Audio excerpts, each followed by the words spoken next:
Hello hi అందరికి. అవును, season వచ్చేసింది కదా, మేము కూడా ఆవకాయ పెడుతున్నాము. సో ఇక్కడ మా బామ్మ చూపించినట్టు మెజర్మెంట్ ప్రకారం పెడుతున్నాము. ఆమె ఒక గిన్నె తీసుకొని ఆ గిన్నెతో కొలత వేసింది. మాకు 6 గిన్నె కాయలు వచ్చాయి. 5 గిన్నెలకి కలిపి ఒక మెజర్మెంట్ అనమాట. సో ఇక్కడ 6 గిన్నె కాయలకి మేము కంప్లీట్గా ఒక కంప్లీట్ గిన్నె క్రిస్టల్ సాల్ట్ వాడాము. సాల్ట్ అయితే టేస్ట్ అంత బాగోదంట, అందుకని క్రిస్టల్స్ వాడాము. ఇది ఈజీగా మెల్ట్ అయిపోయేటట్టుంది, అందుకని మిక్సీ ఏం పట్టించలేదు, డైరెక్ట్ వేసేసాము. సో ఆ తర్వాత మెంతులు ఆవాలు 1/2 కప్ వేసుకోవాలి. ఏ మెజర్మెంట్ తీసుకున్నారో అందులో 1/2 కప్ పౌడర్ చేసుకొని కలిపేసుకోవాలి. మెంతులు ఆవాలు ఫ్రై చేసి పౌడర్ చేసి దాన్ని 1/2 కప్ కలుపుకోవాలి.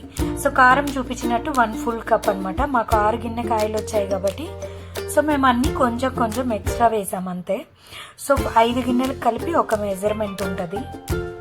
సో ఇలా బాగా కలిపేసి మా బామ్మ చూడు ఎంత నీట్గా కలిపేస్తుందో. సో ఈవిడ చేతిలో ఏముందో ఈయన మహిమ తెలీదు, టేస్ట్ అయితే నెక్స్ట్ లెవెల్ ఉంటుంది. సో ఇలా కలిపేసిన తర్వాత ఒక 1 అవర్ పక్కన ఉంచేసేయాలి. 1 అవర్ తర్వాత మనం ఆయిల్ మిక్స్ చేయాలి. ఆయిల్ గార్లిక్ కూడా ఇందులోనే వేసేసుకోవాలి. ఆయిల్తో పాటు వేసేసి మంచిగా ఒక 20 మినిట్స్ బాగా కలిపెట్టేసేయాలి. బాగా కలిపిన తర్వాత ఒక 3 డేస్ పక్కన ఉంచేసేయాలన్నమాట. మాకైతే ఇక్కడ గ్రౌండ్నట్ ఆయిల్ వాడాము, రీఫండ్ ఆయిల్ అంత టేస్ట్ ఇవ్వదని. సో 3 లీటర్ ఆయిల్ వేసేసి గార్లిక్ వేసేసి బాగా కలిపేసి రెడీ అనమాట. పక్కన ఉంచేసేయాలి 3 డేస్. ఆఫ్టర్ 3 డేస్ మూత తీసి తిని చూస్తే అబ్బా టేస్ట్ అయితే నెక్స్ట్ లెవెల్, అమృతంలాగా ఉంటుంది.